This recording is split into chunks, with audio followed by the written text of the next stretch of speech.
വേദാന്ത Malayalam YouTube ചാനലിലേക്ക് സ്വാഗതം. അപ്പോൾ നമ്മുടെ കെമിസ്ട്രിയുടെ പുതിയ ചാപ്റ്റർ ആയിട്ടാണ് ഞാൻ വന്നത്. നമ്മൾ ഇന്ന് ഡിസ്കസ് ചെയ്യാൻ പോകുന്ന chapter chemical kinetics. Chemical kinetics നീറ്റിന് എങ്ങനെയാണ് പഠിക്കേണ്ടത്, എന്തൊക്കെയാണ് ഇമ്പോർട്ടൻ്റ് ആയിട്ടുള്ള കാര്യങ്ങളുള്ളത് ഒക്കെ നമ്മളിപ്പം ഇന്നിവിടെ ഡിസ്കസ് ചെയ്യും. നീറ്റിൻ്റെ പ്രീവിയസ് ഇയർ ക്വസ്റ്റ്യനും നമ്മൾ ഡിസ്കസ് ചെയ്യും. ഒരു കുഞ്ഞു ചാപ്റ്ററാണ്, പെട്ടെന്ന് നമുക്ക് ഈ ചാപ്റ്റർ അങ്ങ് തീർക്കാം. ഓക്കെ, അപ്പോൾ ഞാൻ ഒരുപാട് ഡീറ്റെയിൽ ആയിട്ട് നമ്മൾ ഇപ്പോൾ ഇവിടെ ഡിസ്കസ് ചെയ്യുന്നുണ്ടായിരിക്കാം. നമ്മുടെ എന്താ പറയുക, ഇമ്പോർട്ടൻ്റ് ആയിട്ടുള്ള ഇക്വേഷൻസും നമുക്ക് ഡെറിവേഷൻസ് ഒന്നും വേണ്ട. അപ്പം ഇക്വേഷൻസും അത് വെച്ചുള്ള പ്രോബ്ലംസും ഒക്കെ ആയിരിക്കും നമ്മൾ ഡിസ്കസ് ചെയ്യുന്നുണ്ടായിരിക്കാം.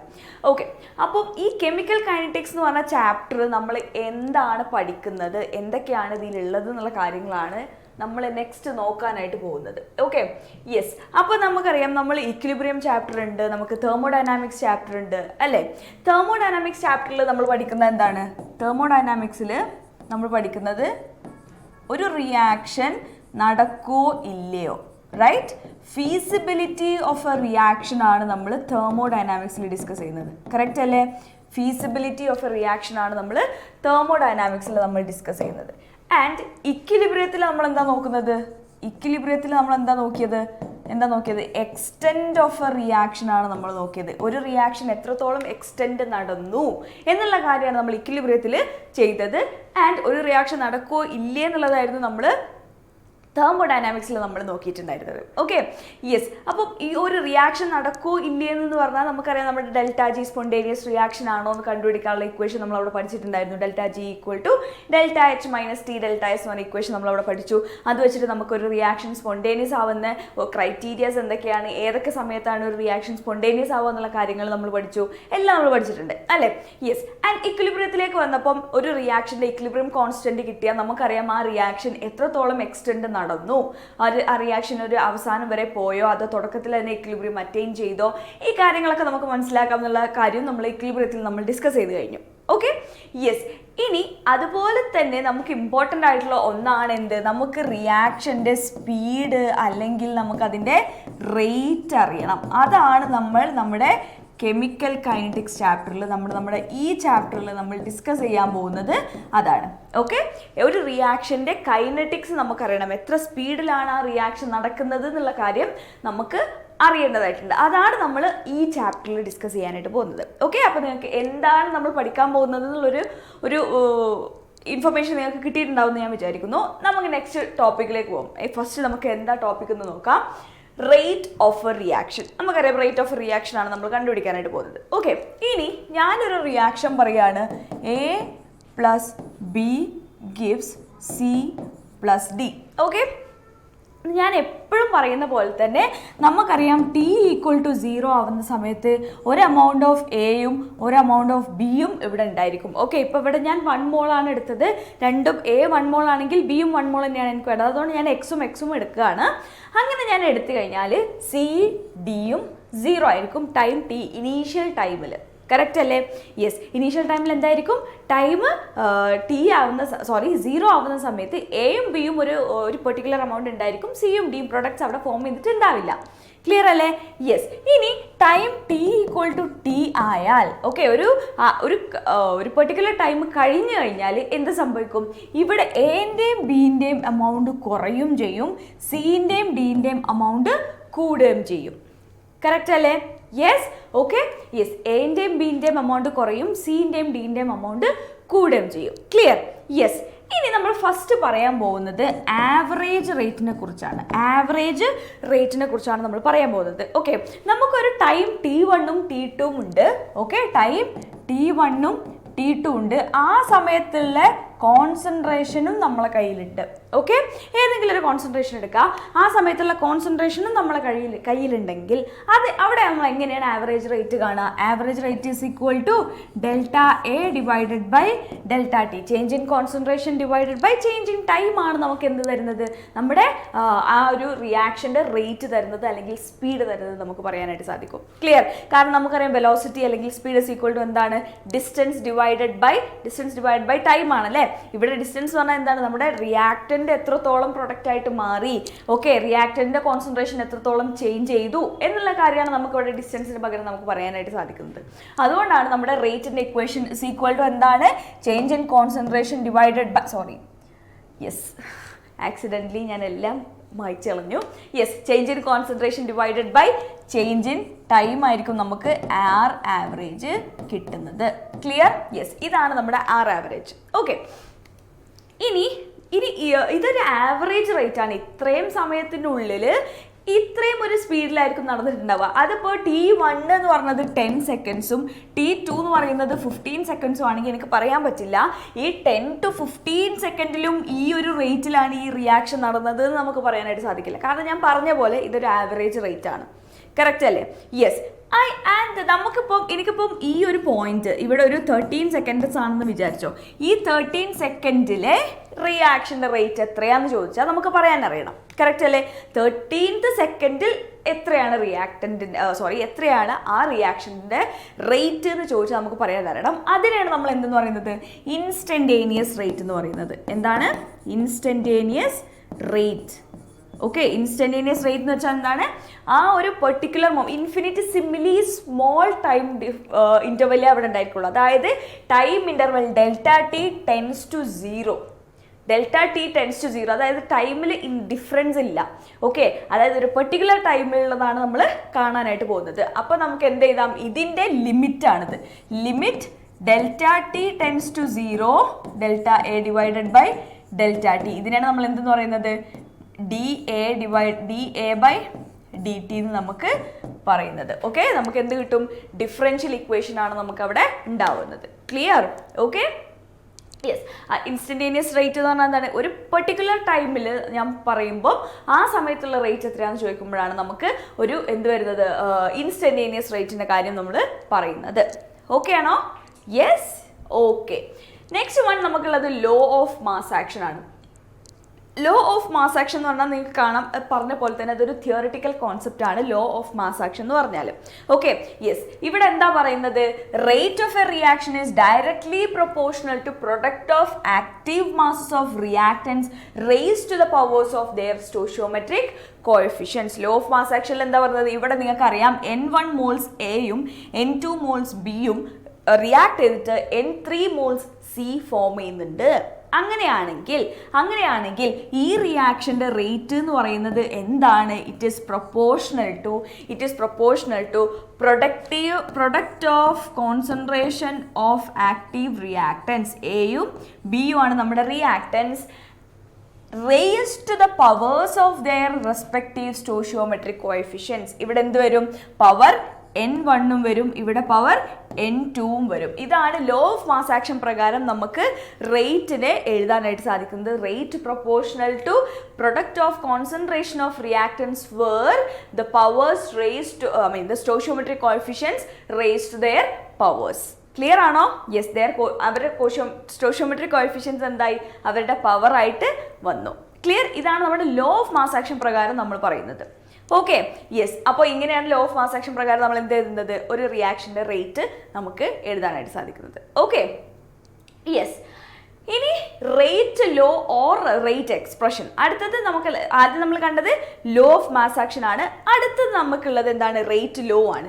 റേറ്റ് ലോ എന്ന് പറഞ്ഞാൽ ഇത് എക്സ്പെരിമെൻ്റൽ ക്വാണ്ടിറ്റി ആണ്. നേരത്തെ നമ്മൾ ലോ ഓഫ് മാസ് ആക്ഷൻ പറഞ്ഞപ്പോൾ പറഞ്ഞു അതൊരു തിയറിറ്റിക്കൽ കോൺസെപ്റ്റ് ആണെന്ന് അല്ലേ. ഇവിടെ റേറ്റ് ലോ വരുമ്പോൾ അതെന്താണ്? അത് എക്സ്പെരിമെൻ്റലി നമ്മൾ കണ്ടുപിടിക്കുന്ന കാര്യമാണ്. എന്ത്? നമ്മുടെ റേറ്റ് ലോയിൽ നമ്മൾ പറയുന്നത് rate of a reaction is calculated by using the rate law which an experimentally determined quantity. Clear ആണോ? യെസ്. ഇവിടെ എനിക്ക് എന്ത് എഴുതാം? Rate is equal to concentration of A is proportional to concentration of A into concentration of B. ഇവിടെ എനിക്ക് power N1 N2 എഴുതാനായിട്ട് സാധിക്കില്ല. പകരം ഞാൻ എന്തെഴുതണം? എക്സും വൈയും എഴുതണം. ക്ലിയർ? യെസ്. ഇവിടെ സ്റ്റോഷിയോമെട്രിക് കോഎഫിഷ്യന്റ് തന്നെയാണോ ഇവിടെ പവർ ആയിട്ട് വരിക എന്നുള്ളത് നമ്മൾ എക്സ്പെരിമെൻ്റലി കണ്ടുപിടിച്ചിട്ടാണ് നമ്മൾ റേറ്റ് ലോ എഴുതുന്നത്. Clear? Yes. Law of mass action പ്രകാരമാണെങ്കിൽ നമുക്ക് ഈസി ആയിട്ട് ഇവിടെ N1 ഇവിടെ N2 എഴുതായിരുന്നു. പക്ഷേ റേറ്റ് ലോ നമ്മൾ പറഞ്ഞു എക്സ്പെരിമെൻ്റലി ആണ് നമ്മൾ കണ്ടുപിടിക്കുന്നത്. എത്രത്തോളം എന്റെ കോൺസെൻട്രേഷൻ്റെ റേറ്റ് ഡിപ്പെൻഡ് ചെയ്യുന്നുണ്ടെന്നുള്ള കാര്യം നമ്മൾ എക്സ്പെരിമെൻ്റലി കണ്ടുപിടിച്ചിട്ട് എക്സിൻ്റെ വാല്യൂ നമ്മൾ എഴുതും. അതുപോലെ ബിൻ്റെ കോൺസെൻട്രേഷൻ റേറ്റിന് എത്രത്തോളം ഡിപ്പെൻഡ് ചെയ്യുന്നതനുസരിച്ച് നമ്മൾ ബിൻ്റെ വാല്യൂ നമ്മൾ വൈൻ്റെ വാല്യൂ നമ്മൾ എഴുതി കൊടുക്കുകയാണ് ചെയ്യുന്നത്. യെസ്. ഇനി എനിക്കിത് എങ്ങനെ എഴുതാൻ പറ്റും? Rate is equal to K into A power x, B power y, where k is our proportionality constant. ഇതിനെയാണ് നമ്മൾ എന്ത് പറയുന്നത്? റേറ്റ് കോൺസ്റ്റന്റ് എന്ന് നമ്മൾ പറയുന്നത്. ഇതിനെയാണ് നമ്മൾ എന്ത് പറയുന്നത്? റേറ്റ് കോൺസ്റ്റന്റ് എന്ന് നമ്മൾ പറയുന്നത്. ക്ലിയർ ആണോ? യെസ്, ഇതാണ് നമ്മുടെ റേറ്റ് ലോ അല്ലെങ്കിൽ റേറ്റ് എക്സ്പ്രഷൻ എന്ന് നമ്മൾ പറയുന്നത്. ക്ലിയർ? Okay, yes.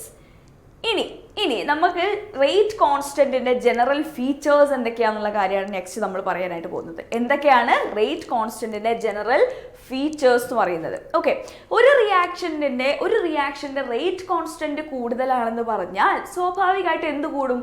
റേറ്റ് കൂടും. കാരണം നമുക്കറിയാം എന്താണ് rate is equal to K into concentration of A power X, concentration of B power Y ആണ്.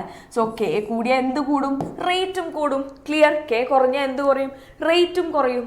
ക്ലിയർ ആണോ? യെസ്, അതാണ് പറഞ്ഞത്. Rate constants gives the idea about speed of the reaction. കെൻ്റെ value കൂടുതലാണെന്ന് പറഞ്ഞാൽ റിയാക്ഷൻ ഫാസ്റ്റർ ആവുമെന്ന് നമുക്ക് പറയാനായിട്ട് സാധിക്കും. കെൻ്റെ വാല്യൂ കുറവാണെന്ന് പറഞ്ഞാൽ റിയാക്ഷൻ സ്ലോവർ ആയിരിക്കും എന്ന് നമുക്ക് പറയാനായിട്ട് സാധിക്കും. കാരണം എന്താണെന്ന് വെച്ചാൽ നമുക്കറിയാം എന്ത് R is equal to K into concentration of A power X, concentration of B power Y എന്ന് ഞാൻ പറഞ്ഞു. ഓക്കെ, എനിക്ക് എഴുതാം R equal to K. R equal to K എപ്പോ നമ്മുടെ റിയാക്ടൻസിന്റെ കോൺസെൻട്രേഷൻ 1 മോളാർ ആവുന്ന സമയത്ത്. നമുക്കറിയാം കോൺസെൻട്രേഷൻ നമ്മൾ മൊളാരിറ്റീൻ്റെ ടേംസിലായിരിക്കും പറയുന്നുണ്ടായിരിക്കാം. കറക്റ്റ് അല്ലേ? കോൺസെൻട്രേഷൻ നമ്മൾ മൊളാരിറ്റിന്റെ ടേംസിലാണ് പറയുന്നുണ്ടായിരിക്കുക. അപ്പോൾ ഈ കോൺസെൻട്രേഷൻ 1 മോളാർ ആയി കഴിഞ്ഞാൽ എന്ത് സംഭവിക്കും? ഇവിടെ k into 1 into 1 എന്ന് വരും. which means rate is equal to rate constant. Rate constant is the rate of a reaction when the concentration of the reactants are unity. Correct അല്ലേ? Rate constant is the rate of a reaction when concentrations are unity. Concentration 1 ആവുന്ന സമയത്ത് ഉണ്ടാവുന്ന rate ആണ് എന്ത്? നമ്മുടെ rate constant എന്ന് നമ്മൾ പറയുന്നത്. ക്ലിയർ? യെസ്. അപ്പോൾ നമുക്ക് നെക്സ്റ്റ് പോയിന്റ് എന്താണെന്ന് നോക്കാം. Every reaction has got A particular rate constant at A particular temperature. ഒരു പെർട്ടിക്കുലർ ടെമ്പറേച്ചറിൽ എല്ലാ റിയാക്ഷനും ഒരു പെർട്ടിക്കുലർ റേറ്റ് കോൺസ്റ്റന്റ് ഉണ്ടായിരിക്കും എന്നാണ് പറയുന്നത്. Okay, yes. ആൻഡ് ഈ റേറ്റ് കോൺസ്റ്റന്റിന്റെ വാല്യൂ എന്ത് ചേഞ്ച് ചെയ്യുന്നുണ്ട്? ടെമ്പറേച്ചർ ചേഞ്ച് ചെയ്യുന്നതോടുകൂടി റേറ്റ് കോൺസ്റ്റന്റിന്റെ വാല്യൂം ഇവിടെ ചേഞ്ച് ചെയ്യും. നമ്മുടെ ഇക്വിലിബ്രിയം കോൺസ്റ്റന്റിന്റെ കേസ് പറഞ്ഞ പോലെ തന്നെ റേറ്റ് കോൺസ്റ്റന്റും എന്ത് ചെയ്യും? ചേഞ്ച് ചെയ്യുന്നുണ്ട്. എപ്പോ ടെമ്പറേച്ചർ ചേഞ്ച് ചെയ്യുന്ന സമയത്ത്. ക്ലിയർ? ഈ ലാസ്റ്റ് പോയിന്റ് ആണ് നമ്മൾ നേരത്തെ പറഞ്ഞ point. The value of K is independent of concentration of reactance. Value of K ഒരിക്കലും കോൺസെൻട്രേഷൻ ഓഫ് റിയാക്ടൻസിനെ ഡിപ്പെൻഡ് ചെയ്യുന്നില്ല. കാരണം നമുക്കറിയാം കോൺസെൻട്രേഷൻ ഓഫ് റിയാക്ടൻസ് യൂണിറ്റി ആവുന്ന സമയത്താണ് നമുക്ക് കെന്റെ വാല്യൂ റേറ്റ് എന്ന് കിട്ടുന്നത്. അതുകൊണ്ട് നമുക്ക് എന്ത് പറയാൻ പറ്റും? നമ്മുടെ കെ നമ്മുടെ കോൺസെൻട്രേഷൻ ഓഫ് റിയാക്ടൻസിനെ ഒരിക്കലും ഡിപ്പെൻഡ് ചെയ്യുന്നില്ല. ക്ലിയർ ആണോ? യെസ്. ഓക്കെ, നെക്സ്റ്റ് നമുക്ക് റിയാക്ഷൻസിനെ നമ്മൾ 2 ടൈപ്പായിട്ട് ക്ലാസിഫൈ ചെയ്തിട്ടുണ്ട്. എലിമെന്ററി റിയാക്ഷൻസ് ഉണ്ട്, കോംപ്ലക്സ് റിയാക്ഷൻസ് ഉണ്ട്. ഓക്കെ, എലിമെന്ററി റിയാക്ഷൻസ് പറഞ്ഞാൽ നമ്മൾ സാധാരണ കാണുന്ന സിമ്പിൾ റിയാക്ഷൻസ് ആണ് നമുക്ക് എലിമെന്ററി റിയാക്ഷൻസ് പറയുന്നത്. ഡീറ്റെയിൽ ആയിട്ട് നമ്മൾ പറയും. ദെൻ നമുക്കുള്ളത് കോംപ്ലക്സ് റിയാക്ഷൻസ് പറഞ്ഞാൽ ഒരുപാട് സ്റ്റെപ്പിലൂടെ നടക്കുന്ന റിയാക്ഷനാണ് നമ്മൾ കോംപ്ലക്സ് റിയാക്ഷൻ എന്ന് പറയുക. എലിമെന്ററി റിയാക്ഷൻ എന്ന് പറഞ്ഞാൽ ഒറ്റ സ്റ്റെപ്പിൽ ആ റിയാക്ഷൻ കംപ്ലീറ്റ് ആവും. ക്ലിയർ? അതാണ് മെയിൻ ഡിഫറൻസ് ഇവർ രണ്ടുപേരും തമ്മിലുള്ളത്. എന്താണ്? എലിമെന്ററി റിയാക്ഷൻ എന്ന് പറഞ്ഞാൽ ഒറ്റ സ്റ്റെപ്പിൽ കംപ്ലീറ്റ് ആവുന്നതാണ്. കോംപ്ലക്സ് റിയാക്ഷൻ എന്ന് പറഞ്ഞാൽ 2 സ്റ്റെപ്പിലോ 3 സ്റ്റെപ്പിലോ 4 സ്റ്റെപ്പിലോ ആണ് ആ റിയാക്ഷൻ അവിടെ കംപ്ലീറ്റ് ആവുന്നത്. ക്ലിയർ? യെസ്. നമുക്ക് കാണാം എന്താണ് എലിമെന്ററി റിയാക്ഷൻ അല്ലെങ്കിൽ സിമ്പിൾ റിയാക്ഷൻ എന്നുള്ള കാര്യം. Okay, yes. ഞാൻ ഫസ്റ്റ് പറഞ്ഞ പോയിന്റ് ആണ് അവിടെ കാണുന്നത്. എന്താണ്? നമ്മുടെ ഒരു സിംഗിൾ സ്റ്റെപ്പ് എന്ന് റിയാക്ഷൻ കംപ്ലീറ്റ് ആവുന്ന റിയാക്ഷൻസിനെയാണ് നമ്മൾ എന്തെന്ന് പറയുന്നത്? നമ്മുടെ എലിമെന്ററി റിയാക്ഷൻസ് എന്ന് പറയുന്നത്. ക്ലിയർ? യെസ്. ഇനി എലിമെന്ററി റിയാക്ഷൻ ആണെങ്കിൽ അവിടെ law of mass action is truly valid. Elementary reaction ആണോ അതൊരു എലിമെന്ററി ഇക്വേഷൻ ആണോ? അവിടെ എന്താണ്? ലോ ഓഫ് മാസ് ആക്ഷൻ എന്താണ്? കംപ്ലീറ്റ്ലി നമുക്ക് യൂസ് ചെയ്യാൻ പറ്റും. Okay, law of mass action use ചെയ്തുകൊണ്ടുള്ള നമുക്കുള്ള ബെനിഫിറ്റ് എന്താണ്? ആ സ്റ്റോഷിയോമെട്രിക് കോഎഫിഷ്യന്റിനെ തന്നെ നമുക്ക് എന്ത് ചെയ്യാൻ പറ്റും? അതിന്റെ പവർ ആക്കിയിട്ട് എഴുതാനായിട്ട് സാധിക്കും. കറക്റ്റ് അല്ലേ? യെസ്. അപ്പോൾ ഒരു എലിമെന്ററി റിയാക്ഷൻ ആണ്. ഇപ്പം N1A plus N2B gives N3C ആണെങ്കിൽ എനിക്ക് നേരിട്ട് എന്ത് എഴുതാം? Rate R is equal to K into A power N1 into B power N2. ഇതെന്താണ്? ഇതൊരു എലിമെൻ്ററി റിയാക്ഷൻ ആവുന്നിടത്തോളം കാലം ഇത് നമുക്ക് ഇവിടെ എഴുതാം എന്നാണ് പറയുന്നത്. Okay, yes. പിന്നെന്താ പറഞ്ഞത്? Rate explosion of a reaction can be written using സ്റ്റോയിഷ്യോമെട്രിക് coefficient. അതാണ് പറഞ്ഞത്, നമുക്ക് ലോ ഓഫ് മാസ് ആക്ഷൻ ഇവിടെ യൂസ് ചെയ്യാം. റേറ്റ് ലോ നമുക്ക്, അല്ലെങ്കിൽ റേറ്റ് ഇക്വേഷൻ നമുക്ക് നമ്മുടെ സ്റ്റോയിഷ്യോമെട്രിക് കോഎഫിഷ്യൻസ് യൂസ് ചെയ്തിട്ട് നമുക്ക് എഴുതാനായിട്ട് സാധിക്കും. Okay, yes. ഇനി നമുക്ക് എന്താണ് ഒരു കോംപ്ലക്സ് റിയാക്ഷൻ എന്ന് നോക്കാം. കോംപ്ലക്സ് റിയാക്ഷൻ എന്താണെന്ന് നോക്കാം. Yes, complex reaction, those reactions which are completed in more than one step. More than one step ലാണ് reaction complete ആവുന്നത്. A plus B gives C, C plus B gives 2D. Clear? ഇതാണ് നമുക്കുള്ള reaction. Okay, ഈ രണ്ട് സ്റ്റെപ്പിലും നമുക്ക് overall reaction എഴുതുന്ന സമയത്ത് എന്താ കിട്ടുക? A plus 2B gives 2D. Clear? ഇതാണ് എന്ത്? നമ്മുടെ ഓവറോൾ റിയാക്ഷൻ. പക്ഷേ ഈ ഓവറോൾ റിയാക്ഷൻ നടക്കുന്നത് എന്ത് വഴിയാണ്? സ്റ്റെപ്പ് 1ഉം സ്റ്റെപ്പ് 2ഉം കഴിഞ്ഞിട്ടാണ് നമുക്ക് ഈ ഒരു പ്രൊഡക്റ്റ് 2D ഫോം ചെയ്യുന്നത്. ക്ലിയർ അല്ലേ? യെസ്. അപ്പോൾ ഇതെന്താണ്? മൾട്ടിപ്പിൾ സ്റ്റെപ്പിലാണ് നടക്കുന്നത്. മോർ ദാൻ വൺ സ്റ്റെപ്പ് ഒരു കോംപ്ലക്സ് റിയാക്ഷന് ഉണ്ടായിരിക്കും എന്നാണ് പറയുന്നത്. The step which are involve in complex reactions R elementary. Okay, ഇപ്പൊ ഞാൻ ഈ ഒരു സ്റ്റെപ്പ് 1 മാത്രം നോക്കുകയാണെങ്കിൽ ഇതെന്താണ്? ഇതൊരു എലിമെന്ററി റിയാക്ഷൻ ആണ്. ഇനി സ്റ്റെപ്പ് 2 മാത്രം ഞാൻ നോക്കുകയാണെങ്കിൽ ഇതെന്താണ്? ഇതും ഒരു എലിമെന്ററി റിയാക്ഷൻ ആണ്. ക്ലിയർ? ബട്ട് ഇൻ ടോട്ടൽ നമ്മൾ എന്ത് പറയേണ്ടി വരും? ഇതൊരു കോംപ്ലക്സ് റിയാക്ഷൻ ആണ്. കാരണം ഇവിടെ റിയാക്ഷൻ നടക്കുന്നത് ഒന്നിൽ കൂടുതൽ സ്റ്റെപ്പുകളിലൂടെയാണ്. ക്ലിയർ ആണോ? യെസ്. Okay, yes. അപ്പോൾ അതാണ് നമ്മുടെ എന്ത്? എലിമെന്ററി റിയാക്ഷനും കോംപ്ലക്സ് റിയാക്ഷൻ. സിമ്പിൾ ആയിട്ടുള്ള കോൺസെപ്റ്റ്സ് ആണ് നമ്മളിപ്പോൾ പറഞ്ഞുകൊണ്ടിരിക്കുന്നത്. യെസ്.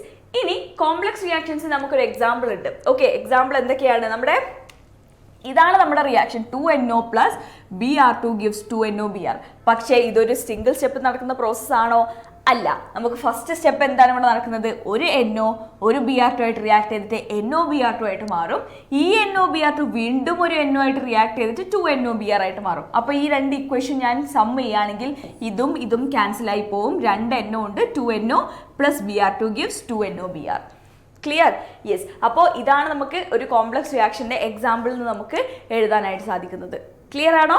യെസ്. ഓക്കെ, നെക്സ്റ്റ് നമുക്കുള്ളത് മോളിക്യുലാരിറ്റി. മോളിക്യുലാരിറ്റി എന്ന് പറഞ്ഞാൽ എഗെയിൻ ഇതൊരു തിയറിറ്റിക്കൽ കോൺസെപ്റ്റ് ആണ്. ഈ മോളിക്യുലാരിറ്റിൻ്റെ കേസ് നമ്മൾ അധികം കൊളീഷൻ തിയറി പറയുന്ന സമയത്താണ് നമ്മൾ പറയുക. കൊളീഷൻ തിയറി എന്ന് പറഞ്ഞാൽ നമുക്കറിയാം എന്താണ്? യെസ്, കൊളീഷൻ തിയറി നമ്മൾ ഇതിൻ്റെ ചാപ്റ്ററിൻ്റെ അവസാനം നമ്മൾ പറയും. Okay, yes. എന്താണ് മോളിക്യുലാരിറ്റി എന്ന് പറഞ്ഞാൽ? The number of reacting species which collide simultaneously to form a product. ഒരു പ്രോഡക്റ്റ് ഫോം ചെയ്യുന്ന സമയത്ത് നമുക്ക് എത്ര റിയാക്റ്റൻസ് ഉണ്ടോ ആ റിയാക്റ്റൻസ് തമ്മിൽ ഒരു എഫക്റ്റീവ് കൊളീഷൻ നടന്നിട്ടാണ് പ്രൊഡക്റ്റ് ഫോം ചെയ്യുന്നത്. നമുക്കറിയാം, നിങ്ങൾക്ക് എല്ലാവർക്കും പറയുന്നുണ്ടായിരിക്കും കൊളീഷൻ തിയറി എന്താണെന്നല്ലേ? യെസ്. ഒരു എഫക്റ്റീവ് കൊളീഷൻ അവിടെ റിയാക്റ്റൻസ് തമ്മിൽ നടന്നാൽ മാത്രമേ എന്ത് ഫോം ചെയ്യുള്ളൂ? നമുക്ക് അവിടെ പ്രൊഡക്റ്റ് ഫോം ചെയ്യുള്ളൂ. ക്ലിയർ അല്ലേ? യെസ്. ഓക്കെ, അതാണ് നമ്മുടെ എന്ത്? എത്രത്തോളം അങ്ങനത്തെ റിയാക്റ്റൻസ് അവിടെ കൊളൈഡ് ചെയ്യുന്നുണ്ടോ ആ നമ്പറിനെയാണ് നമ്മൾ മോളിക്യുലാരിറ്റി എന്ന് പറയുന്നത്. ക്ലിയർ? ആ നമ്പറിനെയാണ് നമ്മൾ എന്തെന്ന് പറയുന്നത്? മോളിക്യുലാരിറ്റി എന്ന് നമ്മൾ പറയുന്നത്. Okay, yes. അപ്പോൾ നമുക്ക് നോക്കാം. ഫസ്റ്റ് ഇവിടെ തന്നിട്ടുണ്ട് 1CaCO3 gives CaO plus CO2. ഈ ഒരു റിയാക്ഷൻ്റെ മോളിക്യുലാരിറ്റി എത്രയാണെന്ന് ചോദിച്ചാൽ ഇവിടെ എത്ര റിയാക്ടിങ് സ്പീഷീസ് ആണുള്ളത്? 1. അപ്പോൾ ഇതിൻ്റെ മോളിക്യുലാരിറ്റി എന്തായിരിക്കും? 1 ആയിരിക്കും. ഇനി H2 plus I2 gives 2HI. H2 plus I2 gives 2HIൻ്റെ മോളിക്യുലാരിറ്റി എത്രയാണ്? 1 plus 1 which is 2. Clear? Yes. ഇനി 2NO plus O2 means 2 plus 1 3 ആയിരിക്കും ഇവിടെ മോളിക്യുലാരിറ്റി ഉണ്ടായിരിക്കുക. And 2HI gives H2 plus I2ൻ്റെ മോളിക്യുലാരിറ്റി 2 ആയിരിക്കും. ക്ലിയർ? യെസ്. ഇനി ഞാനൊരു റിയാക്ഷൻ എഴുതുകയാണ്. HI gives half H2 plus half I2. Clear? ഈ ഒരു റിയാക്ഷൻ ഞാൻ എഴുതുന്ന സമയത്ത് ഇതിൻ്റെ മോളിക്യുലാരിറ്റി ഞാൻ ചോദിച്ചു കഴിഞ്ഞാൽ നിങ്ങൾ എന്ത് പറയും? ഇതിൻ്റെ മോളിക്യുലാരിറ്റി നിങ്ങൾ എന്ത് പറയും? 1 എന്ന് പറയും അല്ലേ? പക്ഷേ ഇതിൻ്റെ മോളിക്യുലാരിറ്റി നമുക്ക് 1 എന്ന് എഴുതാൻ കഴിയില്ല. കാരണം ഇതിനെ നമ്മൾ ഒരു ഹോൾ നമ്പർ ആക്കി മാറ്റണം, അല്ലെങ്കിൽ ഒരു നാച്ചുറൽ നമ്പർ ആക്കി നമ്മൾ ഇതിനെ മാറ്റണം. ക്ലിയർ? ഹോൾ നമ്പർ ആക്കി നമ്മൾ ഇതൊരു ഫ്രാക്ഷൻ ആണ്. ആ ഫ്രാക്ഷൻ വെച്ചിട്ട് നമുക്ക് മോളിക്യുലാരിറ്റി എഴുതാനായിട്ട് സാധിക്കില്ല. അതുകൊണ്ട് തന്നെ നമ്മൾ ഇതിനെ 2 കൊണ്ട് മൾട്ടിപ്ലൈ ചെയ്യണം. 2 കൊണ്ട് മൾട്ടിപ്ലൈ ചെയ്യുന്ന സമയത്ത് എന്ത് വരും? 2HI is equal to H2 plus I2 എന്ന് വരും. ഇനി നമുക്ക് മോളിക്കുലാരിറ്റി എഴുതാം. മോളിക്കുലാരിറ്റി എത്രയാണ്? 2 ആണ്. ക്ലിയർ? അല്ലാതെ നമുക്കൊരു ഫ്രാക്ഷൻ ഉള്ള ഇക്വേഷനിൽ പോയിട്ട് നമുക്ക് എഴുതാനായിട്ട് സാധിക്കില്ല. നമുക്കൊരു എലമെന്ററി റിയാക്ഷൻ ആക്കിയിട്ട് അതിനെ മാറ്റണം. എലമെന്ററി റിയാക്ഷൻസിനാണ് നമ്മൾ മോളിക്കുലാരിറ്റി പറയുന്നത്. കോംപ്ലക്സ് റിയാക്ഷൻസിന്റെ കേസിൽ മോളിക്കുലാരിറ്റിക്ക് പ്രസക്തിയേ ഇല്ല. കാരണം ആ ഒരു കോംപ്ലക്സ് റിയാക്ഷൻ എന്ന് പറഞ്ഞാൽ ഡിഫറെന്റ് സ്റ്റെപ്സിലൂടെയാണ് നടക്കുന്നത്. അപ്പോൾ നമുക്ക് മോളിക്കുലാരിറ്റി അവിടെ ഫുൾ ആഡ് ചെയ്തിട്ട് പറയാനായിട്ട് സാധിക്കില്ല. ക്ലിയർ അല്ലേ? യെസ്. ആൻഡ് അതാണ് പറയുന്നത്, നമുക്ക് എലമെന്ററി റിയാക്ഷൻസിനാണ് മോളിക്കുലാരിറ്റി പൊതുവേ നമ്മൾ പറയുന്നത്. കോംപ്ലക്സ് റിയാക്ഷൻസ് നമ്മൾ പറയില്ല. പക്ഷെ കോംപ്ലക്സ് റിയാക്ഷൻസിന്റെ ഇടയിലുള്ള സ്റ്റെപ്സിൽ ഓരോ മോളിക്കുലാരിറ്റി പറയാം. ക്ലിയർ? കാരണം എന്താണ്? അതൊക്കെ ഒരു എലമെന്ററി റിയാക്ഷൻസ് ആണ്. ക്ലിയർ അല്ലേ? യെസ്. അപ്പോൾ ഇതാണ് നമ്മുടെ മോളിക്കുലാരിറ്റിന്റെ കോൺസെപ്റ്റ് എന്ന് പറയുന്നത്. Okay, yes. ഇനി മോളിക്കുലാരിറ്റി എന്താ പറയുന്നത്? Molecularity of a reaction can never B zero. കാരണം എന്താ? സീറോ ആണെന്ന് പറഞ്ഞാൽ എന്താ? അവിടെ റിയാക്ടൻസ് ഒന്നും കൊളൈഡ് ചെയ്യുന്നില്ല എന്നാണ് അതിൻ്റെ അർത്ഥം. കറക്റ്റ് അല്ലേ? റിയാക്ടൻസ് കൊളൈഡ് ചെയ്തില്ലെങ്കിൽ അവിടെ പ്രൊഡക്റ്റ് ഫോം ചെയ്യോ? ഇല്ല. അതുകൊണ്ട് തന്നെ നമുക്ക് എന്ത് പറയാം? മോളിക്കുലാരിറ്റി ഒരിക്കലും എന്താവില്ല? സീറോ ആവില്ല. മോളിക്കുലാരിറ്റി ഒരിക്കലും എന്താവില്ല? സീറോ ആവില്ല. ഓൾസോ ഫ്രാക്ഷണലും ആവില്ല, നെഗറ്റീവും ആവില്ല. ഫ്രാക്ഷണൽ ആവാൻ പറ്റുമോ? ഒരു ഒന്നും ഒരു അരയും കൊളൈഡ് ചെയ്തൊന്നും നമ്മൾ പറയില്ല. ഒരിക്കലും അത് ഫ്രാക്ഷൻ ആവില്ല. ആൻഡ് ഓൾസോ നെഗറ്റീവും ആവില്ല. നമുക്ക് ആലോചിച്ച് അറിയുന്ന കാര്യമുള്ളൂ. എന്താണ്? ഒന്നുകിൽ ഒരു മോളിക്യൂൾ തന്നെ എന്ത് ചെയ്യണം? കൊളൈഡ് ചെയ്യണം. ഓക്കെ, ഒരു മോളിക്യൂൾ തന്നെ അതിൻ്റെ ഡിഫറെൻറ്റ് മോളിക്യൂൾസ് കൊളൈഡ് ചെയ്തിട്ട് പ്രൊഡക്റ്റ് ഫോം ചെയ്യണം.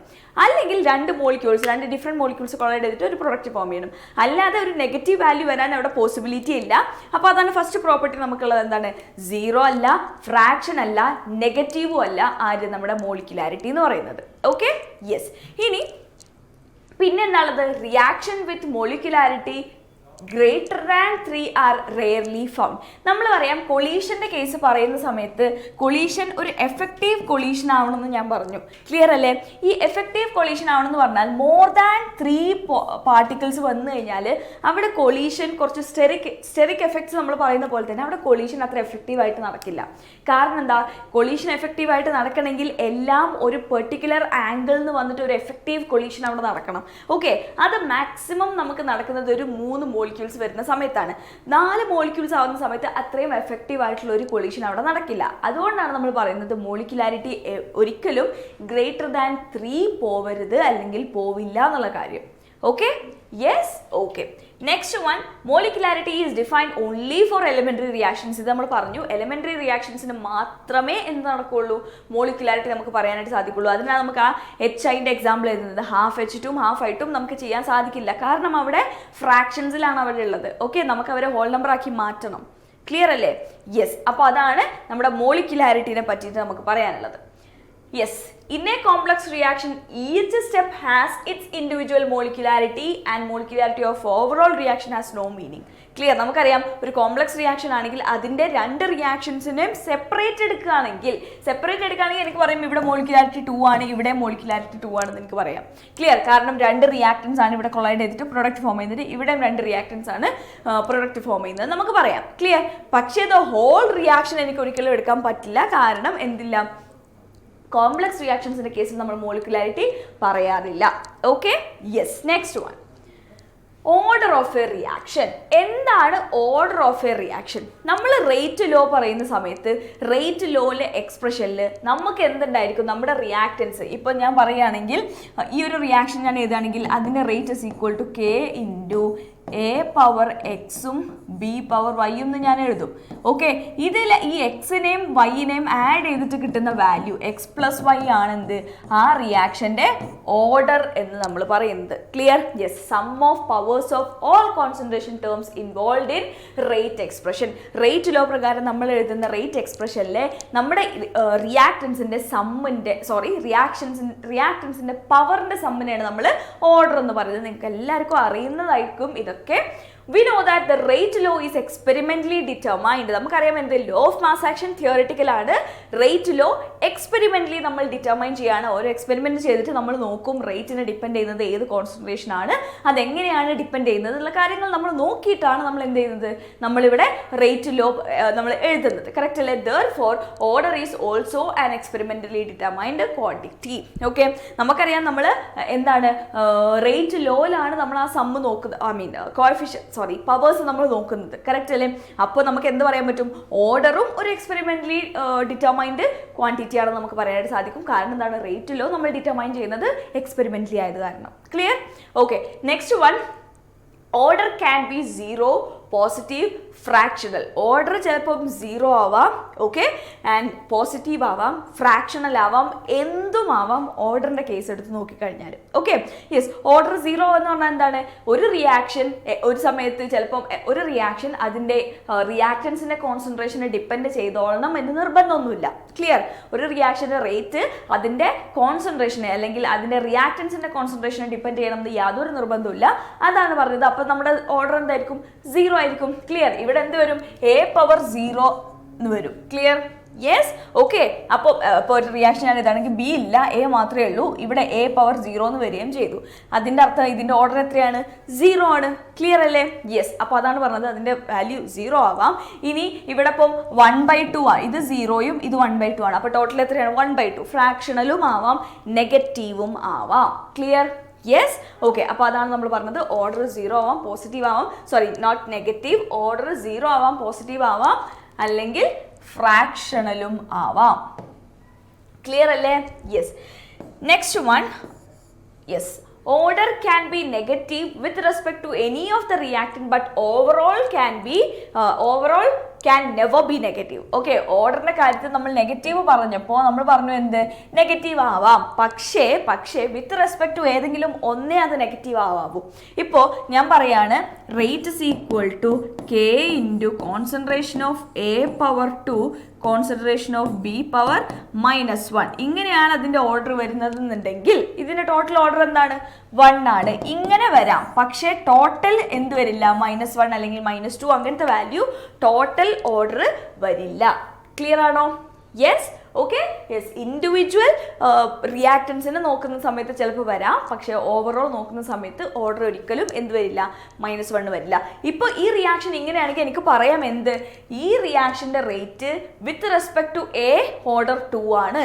അങ്ങനെ എനിക്ക് പറയാം. Clear? With respect to A ഈ റിയാക്ഷൻ്റെ റേറ്റ് ഓർഡർ 2 ആണ്. വിത്ത് റെസ്പെക്ട് ടു ബി ഈ റിയാക്ഷൻ്റെ ഓർഡർ -1 ആണ്. പക്ഷേ total order of the reaction will be 1.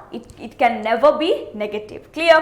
Yes. For elementary reaction its order is equal to its molecularity. Okay, elementary reaction ആണെങ്കിൽ നമ്മൾ പറഞ്ഞു എന്ത്? അതിന് ലോ ഓഫ് മാസ് ആക്ഷൻ നമുക്ക് എന്തായാലും എഴുതാൻ സാധിക്കും നമ്മൾ പറഞ്ഞു. അപ്പോൾ ഒരു എലിമെൻ്ററി റിയാക്ഷൻ ആണെങ്കിൽ അതിൻ്റെ ഓർഡർ അതിൻ്റെ മോളിക്യുലാരിറ്റി തന്നെ ആയിരിക്കും. കാരണം എന്താണ്? നമുക്കറിയാം മോളിക്യുലാരിറ്റി എന്ന് പറഞ്ഞാൽ നമ്മുടെ സ്റ്റോഷിയോമെട്രിക് കോഎഫിഷ്യൻസ് എത്രയാണെന്നുള്ളത് നോക്കിയിട്ടാണ് നമ്മൾ എത്രത്തോളം മോളിക്യൂൾസ് അവിടെ കൊളൈഡ് ചെയ്യുന്നത് നമ്മൾ പറയുന്നത് അല്ലേ? യെസ്. അപ്പോൾ അതന്നെ ആയിരിക്കും എന്ത് വരിക? ഇവിടുത്തെ എക്സും വൈൻ്റെയും വാല്യൂ വരുന്നത് എലിമെൻ്ററി റിയാക്ഷൻ ആവുന്ന സമയത്ത് നമുക്ക് റേറ്റ് ലോ എഴുതാമെന്ന് നമ്മൾ പറഞ്ഞു. ക്ലിയർ? യെസ്, അതാണ് പറഞ്ഞത്.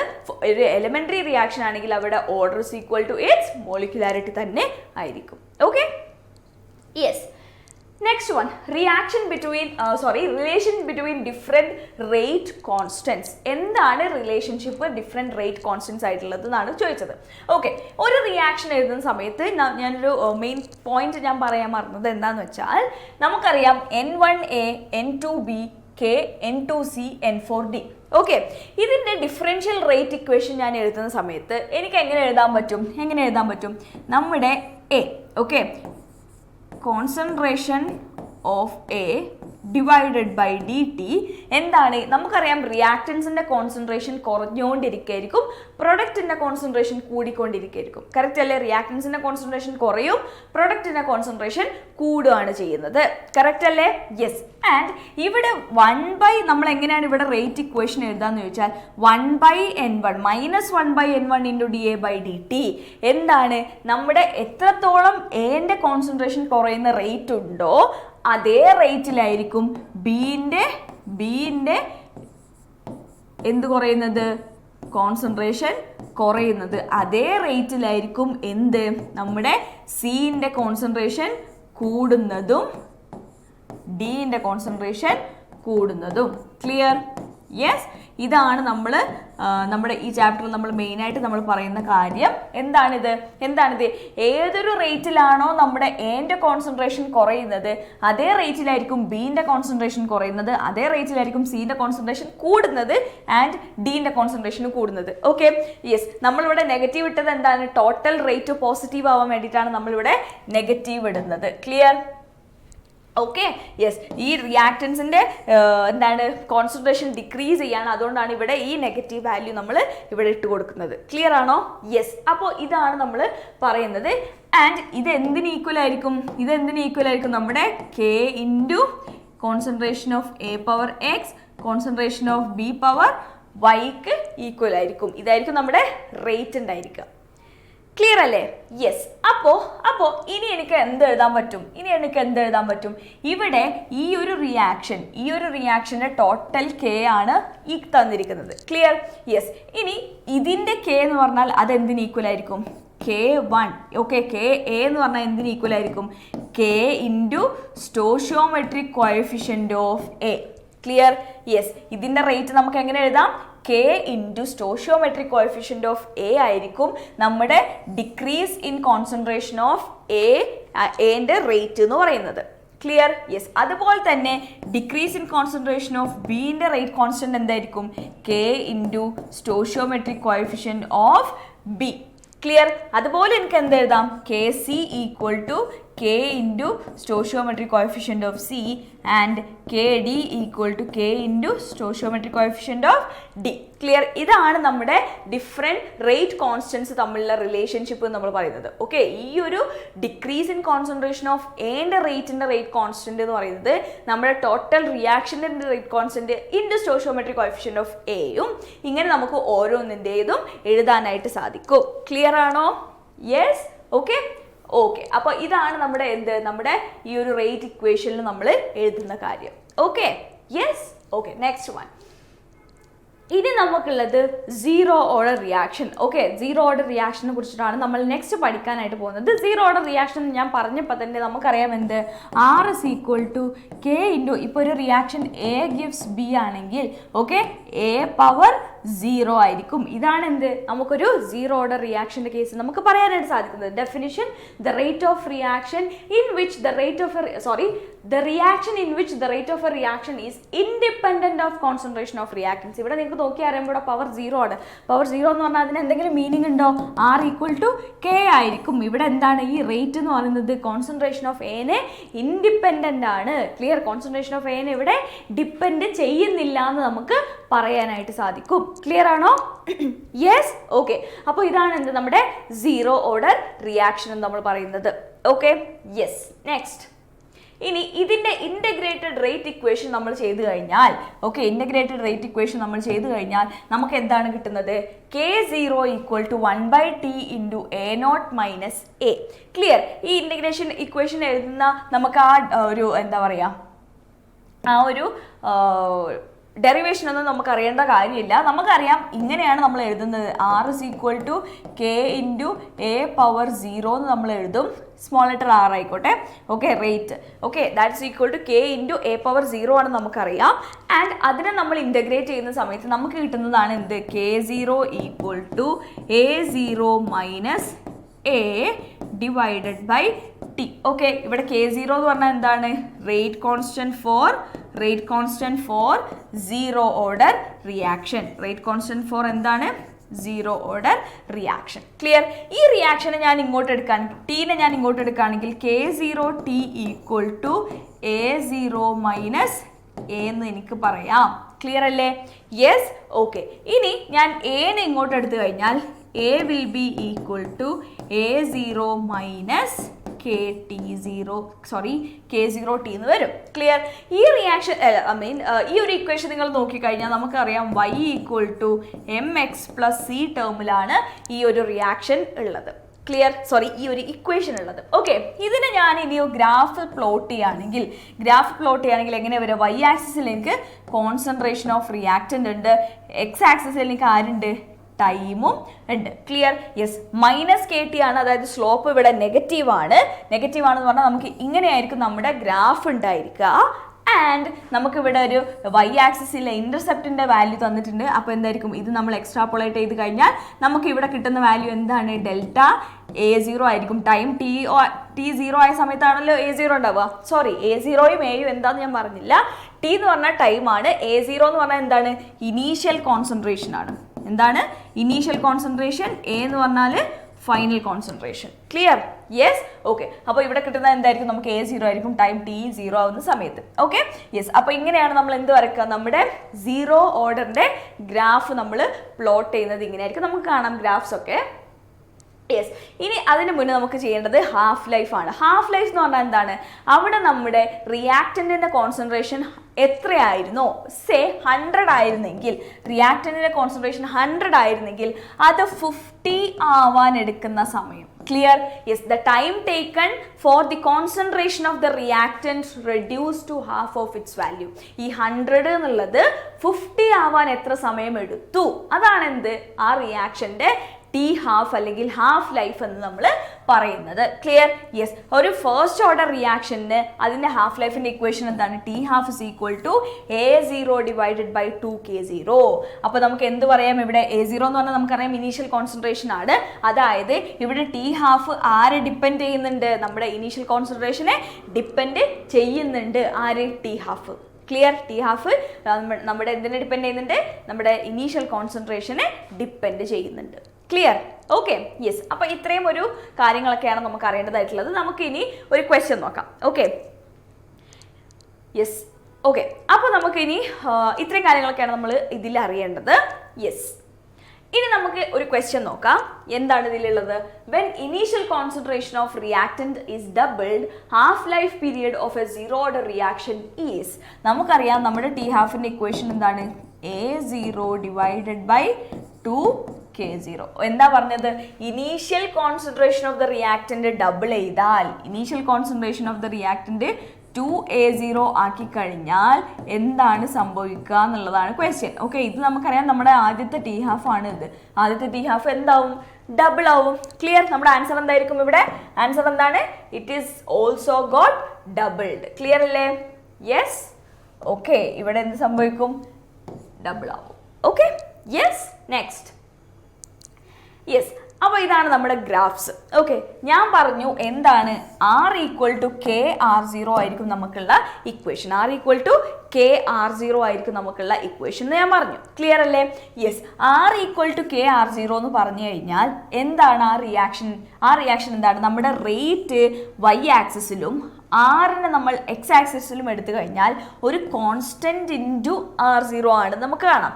ഓക്കെ, ഇങ്ങനത്തെ ഒരു ഇക്വേഷൻ ആണെങ്കിൽ അതിൻ്റെ ഗ്രാഫ് എങ്ങനെയാണ് ഉണ്ടാവുക? ഇങ്ങനെ ഉണ്ടാവും. കാരണം നമുക്കറിയാം ഈ ഒരു R എപ്പോഴും ഈ ഒരു വാല്യൂ ഉണ്ടാവുള്ളൂ. കാരണം ഇത് ഈ ഒരു ആറിനെ ഡിപ്പെൻഡ് ചെയ്യുന്നില്ല, റേറ്റ് കോൺസെൻട്രേഷനെ ഡിപ്പെൻഡ് ചെയ്യുന്നില്ല. അപ്പോൾ എന്താണ്? എന്തൊക്കെ റേറ്റ് വന്നാലും, എന്തൊക്കെ കോൺസെൻട്രേഷൻ വന്നാലും റേറ്റ് എന്തായിരിക്കും? സെയിം ആയിരിക്കും. റേറ്റ് ഒരിക്കലും ചേഞ്ച് ചെയ്യില്ല. ക്ലിയർ അല്ലേ? യെസ്. ഇനി നമുക്കറിയാം AT = A0 - KT. നമ്മൾ നേരത്തെ ഒരു ഇക്വേഷൻ ഉണ്ടാക്കിയിട്ടുണ്ടായിരുന്നു. അങ്ങനെ നമ്മൾ ഗ്രാഫ് വരയ്ക്കുന്ന സമയത്ത് നമുക്ക് ഇങ്ങനെയാണ് കിട്ടിയത്. ഇതാണ് നമ്മുടെ A0 എന്ന് പറയുന്നത്. ഇതിൻ്റെ സ്ലോപ്പ് എന്തായിരിക്കും? Slope is equal to -K ആയിരിക്കും. ക്ലിയർ? യെസ്, നമുക്കറിയുന്ന കാര്യമാണ്. ഇനി നമുക്കറിയാം ടി ഹാഫ് എന്ന് പറഞ്ഞാൽ A0 ഡിവൈഡ് ബൈ 2K ആണ്. Okay, and A0 divided by 2K ആണ്. T half is directly proportional to A0 ആണ്. ഡയറക്ട്ലി പ്രൊപ്പോർഷണൽ ആണെങ്കിൽ നമ്മുടെ ഗ്രാഫ് എന്തായിരിക്കും? ഇങ്ങനെയായിരിക്കും ഉണ്ടായിരിക്കുക. ക്ലിയർ അല്ലേ?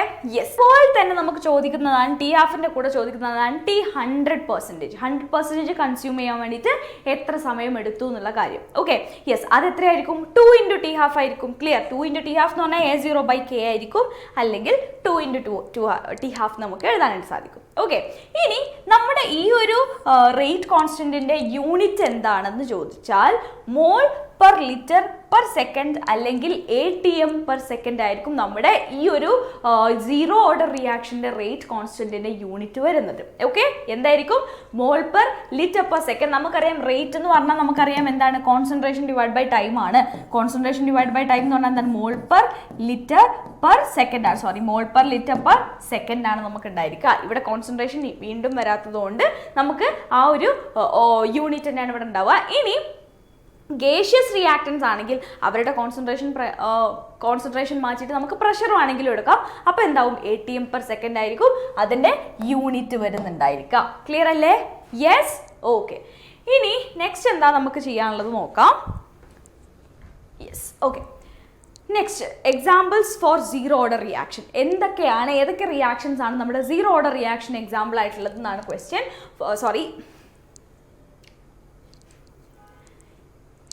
യെസ്, അപ്പോൾ next one examples for zero order reaction. ഇതൊക്കെയാണ് ഈ കാണുന്ന റിയാക്ഷൻസ് ഒക്കെയാണ് നമ്മുടെ സീറോ ഓർഡർ റിയാക്ഷൻ്റെ എക്സാമ്പിൾ ആയിട്ട് നമ്മുടെ ടെക്സ്റ്റ് ബുക്കിൽ പറയുന്നത്. Decomposition of HI on gold surface. Okay, decomposition of HI on gold surface എന്തിന് എക്സാമ്പിൾ ആണ്? ഒരു സീറോ ഓർഡർ റിയാക്ഷൻ എക്സാമ്പിൾ ആണ്. Decomposition of ammonia over molybdenum again another example for zero order reaction ആണ്. Then photochemical reaction between H2 and Cl2 is another example for zero order reaction നമുക്ക് പറയാം. Okay, photochemical reaction ഉണ്ട്, decomposition of HI on gold surface ഉണ്ട്, decomposition of ammonia on molybdenum സർഫസും ഇതിനൊരു example ആണ്. Clear? Yes, yes. Next one first order reaction. First order reaction എന്ന് പറഞ്ഞാൽ നമുക്കറിയാം എന്താണ്, ഇവിടെ rate is K into concentration of A⁻1 ആണ്, ഓർഡർ 1 ആണ്. ഇതാണ് നമ്മുടെ ഫസ്റ്റ് ഓർഡർ റിയാക്ഷൻ നമ്മൾ പറയുന്നത്. Clear? Yes. And the reaction in which the rate of a reaction varies linearly with the concentration of reactant. കാരണം നമുക്കറിയാം ഇതൊരു കോൺസ്റ്റന്റ് ആണ്. അപ്പോൾ നമുക്ക് എന്ത് എഴുതാം? R proportional to A എന്ന് എഴുതാം. നമ്മുടെ എന്തായിരിക്കും ഗ്രാഫ് ഇങ്ങനെ ആയിരിക്കും ഉണ്ടായിരിക്കുക. ക്ലിയർ അല്ലേ? യെസ്. A എത്ര കൂടുന്നോ അതിനനുസരിച്ച് R കൂടും. ക്ലിയർ? Yes, okay. അപ്പോൾ ഇതായിരിക്കും നമ്മുടെ ഫസ്റ്റ് ഓർഡർ റിയാക്ഷൻ എന്ന് പറയുന്നത്.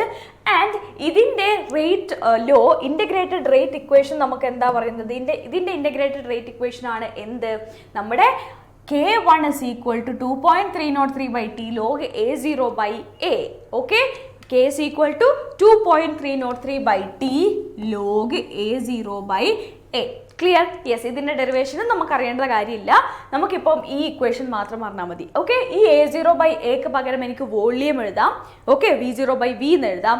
ആൻഡ് ഓൾസോ ഇവിടെ A എന്താണ്? A equal to A0 into E⁻−K1T ആണ്. എന്ത്? ഇതിൻ്റെ ശരിക്കുള്ള ഇക്വേഷൻ. ഇതിനെ നമ്മൾ ഇൻ്റഗ്രേറ്റ് ചെയ്തിട്ടാണ് നമുക്ക് ഈ ഒരു ഇക്വേഷൻ കിട്ടിയിട്ടുള്ളത്.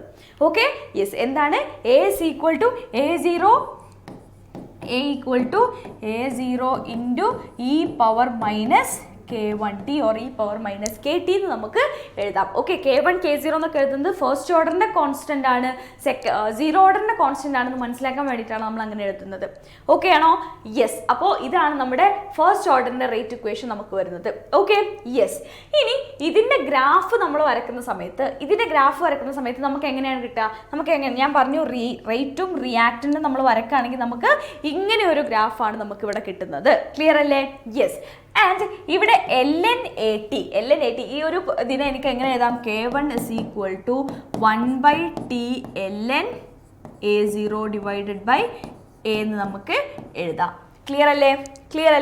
യെസ്. അപ്പോൾ ഇതാണ് എന്ത് നമുക്ക് ഉള്ള വേറൊരു ഇക്വേഷൻ. പിന്നെയാണ് ഇതെന്താവുക? ഈ LN ലോഗിലേക്ക് മാറ്റുമ്പോൾ 2.303 log A0/A എന്ന് ഇവർ മാറുന്നത്. ക്ലിയർ?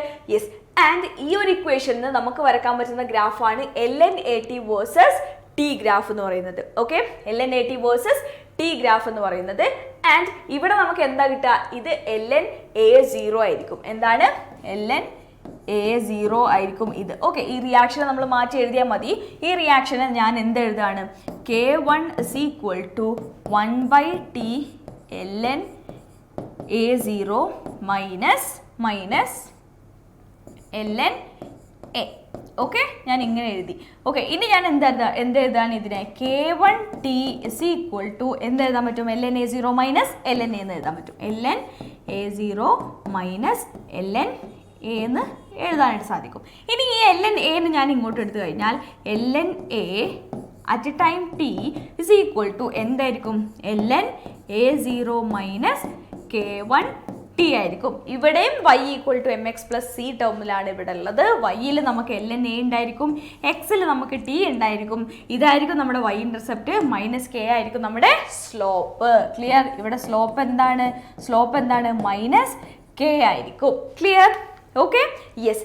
ആൻഡ് ഇവിടെ y ഇന്റർസെപ്റ്റ് ln_a0 ആയിരിക്കും. ഓക്കെ, ഇനി ലോഗിലേക്ക് വരുന്ന സമയത്ത് നമ്മുടെ ലോഗ് ഇക്വേഷൻ എങ്ങനെയായിരുന്നു? k1 is equal to 2.303/t log a0 divided by a. അപ്പോൾ ഈ ഇക്വേഷൻ നമ്മൾ ഇങ്ങനെ നേരത്തെ പറഞ്ഞ പോലെ മാറ്റി എഴുതാൻ നമുക്ക് എന്താ കിട്ടുക? നമുക്ക് എന്താ കിട്ടുക? Log a is equal to എന്താണ്? Log a0 minus kt divided by 2.303 എന്നായിരിക്കും നമുക്ക് കിട്ടുന്നത്. ക്ലിയർ അല്ലേ? യെസ്. അപ്പോൾ ഇവിടെ ലോഗ് a t ഇവിടെ ഉണ്ട്, t ഇവിടെ ഉണ്ട്. ഇത് നമുക്ക് എന്തായിരിക്കും? ലോഗ് a0 ആയിരിക്കും. ആൻഡ് ഇവിടുത്തെ സ്ലോപ്പ് എന്ന് പറഞ്ഞാൽ എന്താണ്? മൈനസ് k ബൈ 2.303 ആയിരിക്കും. ക്ലിയർ അല്ലേ? യെസ്. ഓക്കെ, ഇനി എ ടി വേഴ്സസ് ടി നമ്മൾ എടുക്കുന്ന സമയത്ത് നമുക്ക് ഇങ്ങനെ ഒരു ഗ്രാഫാണ് നമുക്ക് കിട്ടുന്നത്. ക്ലിയർ? ടൈം കൂടുന്നതിനനുസരിച്ച് എ ടീൻ്റെ കോൺസെൻട്രേഷൻ കുറയും. ക്ലിയർ? Okay, yes. അപ്പോൾ ഇത്രയാണ് നമ്മുടെ ഫസ്റ്റ് ഓർഡറിനെ ബേസ് ചെയ്തിട്ടുള്ള ഗ്രാഫ്സ് നമുക്ക് ചോദിക്കാൻ ചാൻസ് ഉള്ള. Next one, for a reaction, ഇത് നമ്മുടെ എയിംസിന് ചോദിച്ച ഒരു ക്വസ്റ്റ്യൻ ആണ്. For a reaction AA gives XP when A is 2.2 millimolar, the rate was found to be 2.4 millimolar per second. On reducing the concentration of A to half, the rate changes to 0.6. Okay, അപ്പോൾ നമുക്ക് concentration of A 2.2 ആയിരുന്നു. ആ സമയത്ത് നമ്മുടെ rate എത്രയാണ്? 2.4 millimolar per second ആണ് പറഞ്ഞത്. Okay, ഇനി ആ കോൺസെൻട്രേഷൻ ഞാൻ ഹാഫ് ആക്കി കഴിഞ്ഞപ്പോൾ 1.1 ആക്കി കഴിഞ്ഞപ്പോൾ റേറ്റ് ചേഞ്ചസ് ടു റേറ്റ് എന്തായി? 0.6 ആയി. Order of reaction with respect to A is. Okay, ഇവിടെ ഞാൻ കോൺസെൻട്രേഷൻ ഡബിൾ ആയപ്പോൾ ഇവിടെ നിന്ന് ഇങ്ങോട്ട് നോക്കൂ, കോൺസെൻട്രേഷൻ ഡബിൾ ചെയ്തു. റേറ്റിന് എന്താ സംഭവിച്ചത്? 4 ടൈംസ് ആയി. കറക്റ്റ് അല്ലേ? യെസ്. കോൺസെൻട്രേഷൻ ഡബിൾ ആവുമ്പം റേറ്റ് 4 ടൈംസ് ആവണമെങ്കിൽ എന്തായിരിക്കണം അവിടെ? 2 സ്ക്വയർ ആവണ്ടേ? യെസ്. ആദ്യത്തെ റേറ്റ് ഞാൻ എഴുതുകയാണെങ്കിൽ k into concentration of a power n ആണ്. ക്ലിയർ? യെസ്. ഇനി r എന്തായി എന്നാ പറഞ്ഞത്? r 4 ടൈംസ് ആവണമെങ്കിൽ k equal to 2a power n ആവണം. ക്ലിയർ അല്ലേ? 2a പവർ n ആവണം. അപ്പോൾ ഇവിടെ 4 ആയി എന്ന് പറഞ്ഞാൽ ഇതിന് എനിക്ക് 2 സ്ക്വയർ r എന്ന് എഴുതാം. ഇവിടെ k എന്ത് എഴുതാം? 2 power n into concentration of a power n എന്ന് എനിക്ക് എഴുതിക്കൂടെ? ഈ k into a power n എന്താണ്? r തന്നെയാണ്. അപ്പോൾ എന്ത് എഴുതാം? ഇത്രയും ഡിഫിക്കൽട്ടായത് ചിന്തിക്കേണ്ട കാര്യം ഇതില്ല. ഇൻറ്റു r, ഈ ആറും ക്യാൻസൽ ചെയ്താൽ n ഈക്വൽ ടു എന്താണ്? n ഈക്വൽ ടു 2 ആണ് നമുക്ക് കിട്ടും. ക്ലിയർ അല്ലേ? യെസ്. ഇത് നമ്മൾ സിമ്പിളായിട്ട് ചെയ്യുന്ന കാര്യമാണ്.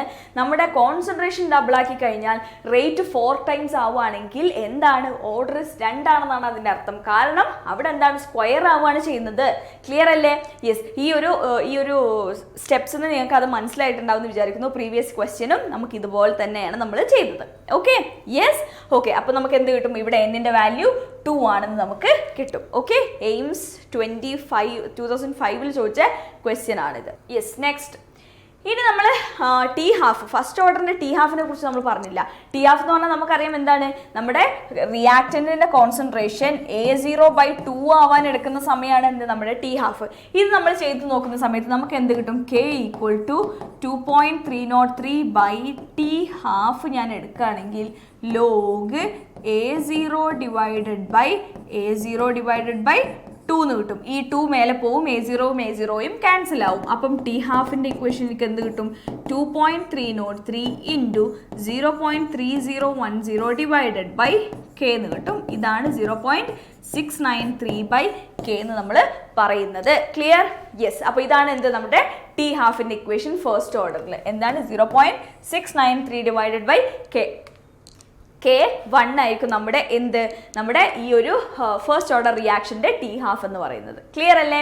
യെസ്. ഹാഫ് ലൈഫ് ഇവിടെ നിങ്ങൾ നോക്കുകയാണെങ്കിൽ നമുക്ക് നേരത്തെ ഉണ്ടായിരുന്ന 0 ഓർഡറിൻ്റെ half life was proportional to A0, versus T half of first order is independent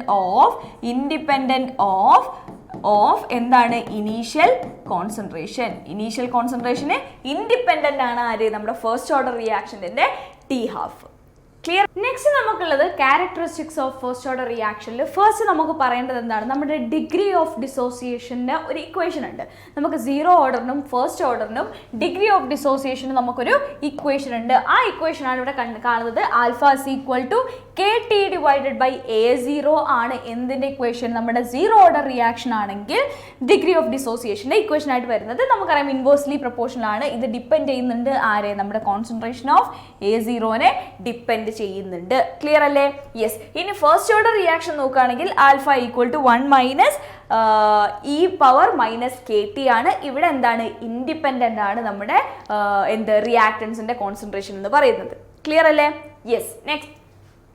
next നമുക്കുള്ളത് എന്താണ്, നമ്മുടെ T halves, time taken to complete 75% for first order reaction. നമ്മൾ നേരത്തെ ചെയ്ത പോലെ തന്നെ 75% ആവാൻ എത്ര വേണമെന്ന് ചോദിച്ചാൽ നമുക്ക് 2 ഇൻറ്റു ടി ഹാഫ് ആയിരിക്കും വരിക ഫസ്റ്റ് ഓർഡറിന് ഉണ്ടായിരിക്കുക. എന്താണ്, 2 ഇൻറ്റു ടി ഹാഫ് ആയിരിക്കും നമുക്ക് ഫസ്റ്റ് ഓർഡറിനായിട്ട് നമുക്ക് വേണ്ടി വരിക.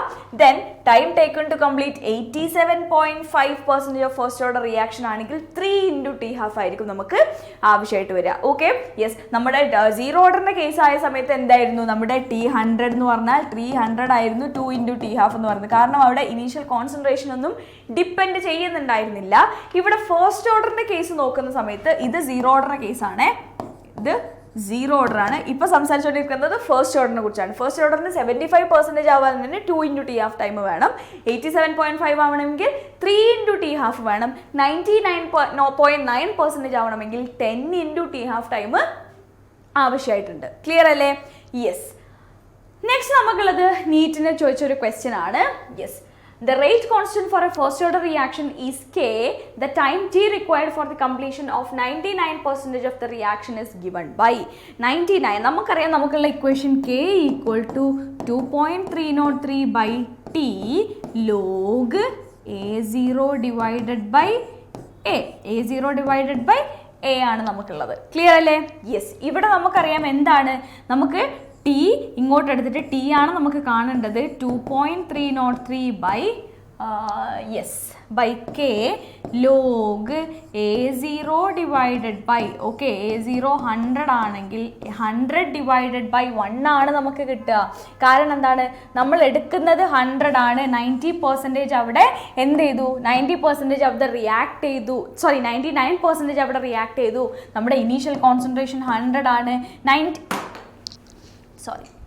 99% അവിടെ റിയാക്റ്റും ചെയ്തു എന്ന് കഴിഞ്ഞാൽ ബാക്കി എത്ര ഉണ്ടാവുക, AT എന്തായിരിക്കും, 1 ആയിരിക്കും. ഇനീഷ്യൽ 100 ആയിരിക്കും. ഓക്കെ, 100 ഡിവൈഡഡ് ബൈ 1 എന്ന് എനിക്ക് എടുക്കാം. ക്ലിയർ? യെസ്. ഇതെന്ത് വരും, ലോഗ് 10 പവർ 2 എന്ന് വരും. ആൻസർ എന്തായിരിക്കും, 2 ആയിരിക്കും. അപ്പം നമുക്ക് എന്താ കിട്ടുക, 2 into 3.303 by K log 10 square which is equal to 2 into 2.303 by k, which will be 4.606 into divided by k.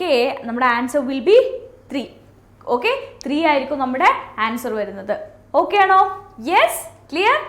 Okay, അപ്പോൾ അത്രയാണ് നമ്മുടെ ഈ ഒരു ക്വസ്റ്റ്യൻ ഉള്ളത്.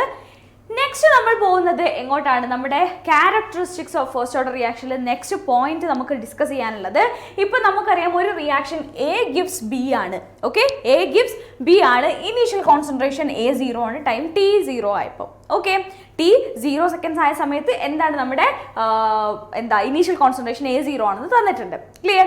ഇനി നമുക്ക് തന്നത് ടൈം T1 ഒരു 10 സെക്കൻഡിലുള്ള കോൺസെൻട്രേഷനും തന്നു, 20 സെക്കൻഡ്സിലുള്ള കോൺസെൻട്രേഷനും നമുക്ക് തന്നിട്ട് നമ്മളോട് കാണാൻ പറഞ്ഞു കഴിഞ്ഞാൽ ഫസ്റ്റ് ഓർഡർ റിയാക്ഷൻ ആണെങ്കിൽ നമുക്ക് ഈ ഇക്വേഷൻ വെച്ചിട്ട് നമുക്ക് എഴുതാൻ പറ്റും.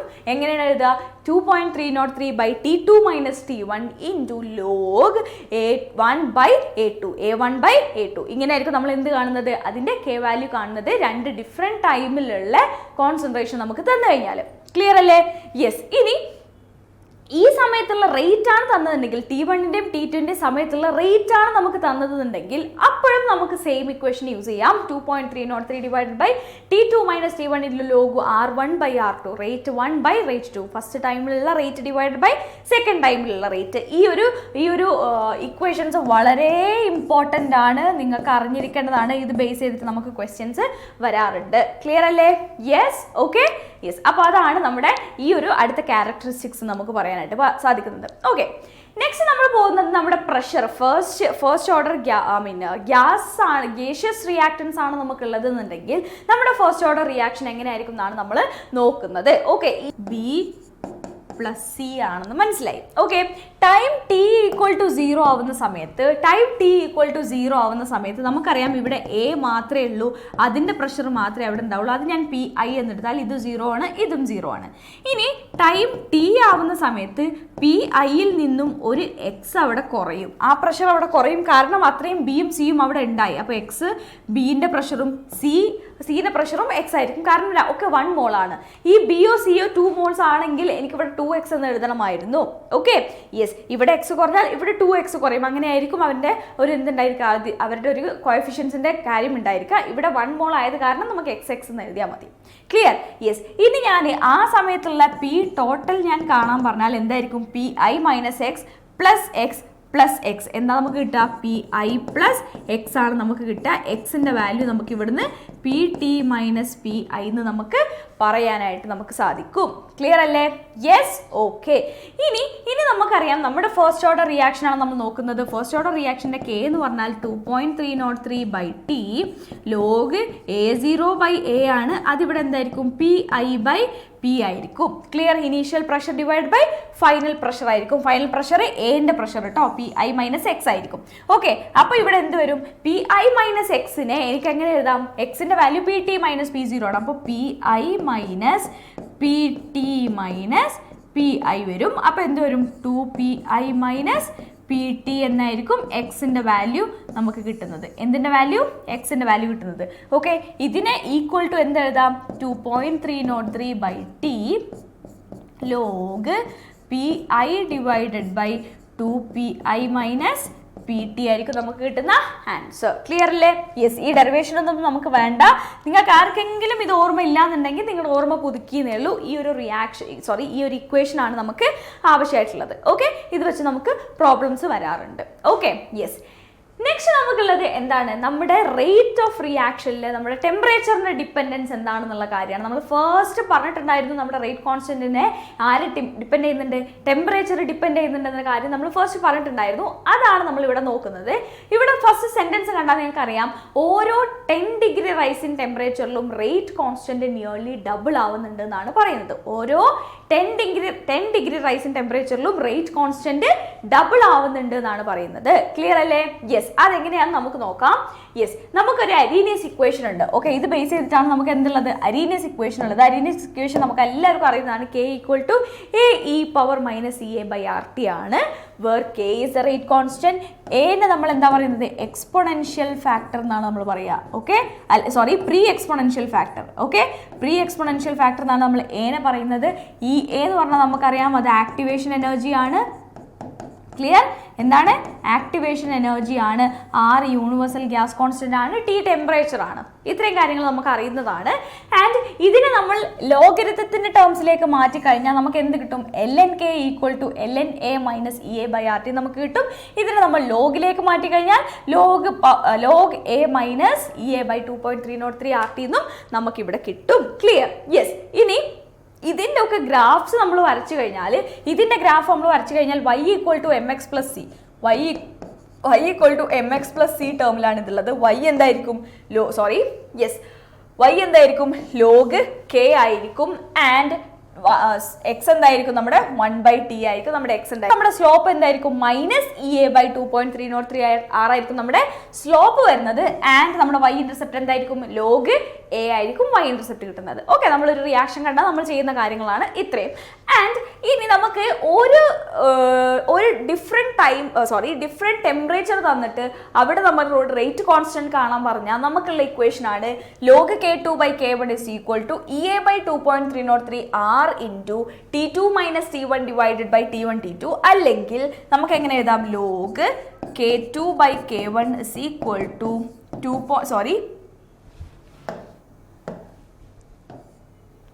എന്തെഴുതാം? EA / 2.303 R 1/T1 - 1/T2 T2. Okay, ഇതായിരിക്കും നമുക്കുള്ള ഇക്വേഷൻ. എപ്പോൾ രണ്ട് ഡിഫറെൻറ്റ് ടെമ്പറേച്ചറിൽ റേറ്റ് കോൺസ്റ്റന്റ് തമ്മിലുള്ള റിലേഷൻഷിപ്പ് ഇങ്ങനെയാണ് ഉണ്ടായിരിക്കുക. Log K2/K1 is equal to EA/2.303 R into 1/T1 minus 1/T2. Clear? Yes. അപ്പോൾ ഇത്രയാണ് നമ്മുടെ ഈ ഒരു ടെമ്പറേച്ചർ ഡിപ്പെൻഡൻസിന്റെ കേസിൽ നമുക്ക് പറയാനായിട്ടുള്ളത്. ഓക്കെ, നെക്സ്റ്റ് നമുക്കുള്ളതൊരു ക്വസ്റ്റ്യൻ ആണ്. APMT 2010 ചോദിച്ച ക്വസ്റ്റ്യൻ ആണ് ഇത്. 2010 ചോദിച്ച ക്വസ്റ്റ്യൻ ആണ്. ഈ ഒരു ടൈപ്പ് ഓഫ് ക്വസ്റ്റ്യൻ നമുക്ക് കീമിനും നീറ്റിനും നമ്മൾ ചോദിച്ചു കാണാറുണ്ട്. അപ്പോൾ നമുക്ക് ഇത് എന്താണെന്ന് നോക്കാം. Okay, yes. ഇവിടെ നമുക്ക് തന്നത് ഒരു റിയാക്ഷൻ തന്നിട്ടുണ്ട്. അവിടെ നമുക്ക് എൻ്റെയും ബീൻ്റെയും കോൺസെൻട്രേഷൻ തന്നിട്ടുണ്ട്. ആ എൻ്റെയും ബീൻ്റെയും കോൺസെൻട്രേഷൻ ചേഞ്ച് ചെയ്യുമ്പോൾ റേറ്റിൻ്റെ കോൺസെൻട്രേഷൻ എങ്ങനെ മാറുന്നതെന്നും തന്നിട്ടുണ്ട്. എന്നിട്ട് നമ്മളോട് എന്ത് കണ്ടുപിടിക്കാൻ പറഞ്ഞു? റേറ്റിലോ കണ്ടുപിടിക്കാൻ പറഞ്ഞു. നമുക്കറിയാം റേറ്റിലോ നമ്മൾ എക്സ്പെരിമെൻ്റലി കണ്ടുപിടിക്കുന്നതാണ്. അതെങ്ങനെയാണ് നമ്മൾ ചെയ്യുന്നത്?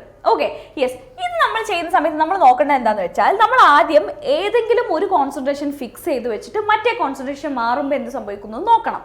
ഓക്കെ, ഫസ്റ്റ് നമ്മൾ നോക്കുകയാണെങ്കിൽ 0.1 0.1 രണ്ടും ഒരേ കോൺസെൻട്രേഷൻ ആയ സമയത്ത് ഇതായിരുന്നു അവസ്ഥ. ക്ലിയർ? യെസ്. ഈ 0.1 നിന്ന് ഇവർ 4 ടൈംസ് ആയ സമയത്ത് എന്താണ്, ഇത് സെയിം തന്നെ ആക്കി വെച്ചു. അപ്പോൾ നമ്മുടെ റേറ്റിന് എന്ത് സംഭവിച്ചു? 2.40 × 10⁻² ആയിട്ട് മാറി. ഓക്കെ, ഇത് എത്ര മാറി എന്നുള്ളത് നമുക്ക് എങ്ങനെ മനസ്സിലാവും? 2.4 × 10⁻² ഡിവൈഡഡ് ബൈ 6 × 10⁻³ എന്ന് പറഞ്ഞാൽ നമുക്ക് എത്രയാണ് ആൻസർ കിട്ടുക? 4 ആണ് നമ്മുടെ ആൻസർ അല്ലേ? നമുക്ക് എന്ത് എഴുതാം? 24 × 10⁻³ ഡിവൈഡ് ബൈ 6 എഴുതാം. ഓക്കെ, നമുക്കറിയാം 6 4s are 24. അപ്പോൾ നമുക്ക് എന്ത് കിട്ടും? 4 ആയിരിക്കും നമ്മുടെ ആൻസർ. അതായത് A 4 ടൈംസ് ആയപ്പോൾ റേറ്റ് 4 ടൈംസ് ആയി. അതായത് അവിടെ എന്താണ്? 1 ആണ് നമ്മുടെ ഓർഡർ വരുന്നത്. വിത്ത് റെസ്പെക്ട് ടു A എന്ന് പറഞ്ഞാൽ നമ്മുടെ റേറ്റിന്റെ ഓർഡർ എത്രയാണ്? 1 ആണ്. കാരണം A 4 ടൈംസ് ആയപ്പോൾ നമുക്ക് ഇവിടെ റിയാക്ഷന്റെ റേറ്റും 4 ടൈംസ് ആണ് ആയത്. ക്ലിയർ അല്ലേ? അപ്പോൾ A പവർ 1 ആണ് നമുക്ക് മനസ്സിലായി. ഇനി ബീന്റെ കേസ് നോക്കുന്ന സമയത്ത് നമ്മൾ എന്ത് ചെയ്യണം? എനെ നമ്മൾ കോൺസ്റ്റന്റ് ആക്കി വെച്ചിട്ട് ബീനെ നമ്മൾ ഇവിടെ ഡബിൾ ചെയ്യാണ് ചെയ്തത്. ബീനെ ഡബിൾ ചെയ്തപ്പോൾ റേറ്റിൽ എന്ത് മാറ്റാണ് ഉണ്ടായത് എന്നുള്ള കാര്യമാണ് നെക്സ്റ്റ് നോക്കുന്നത്.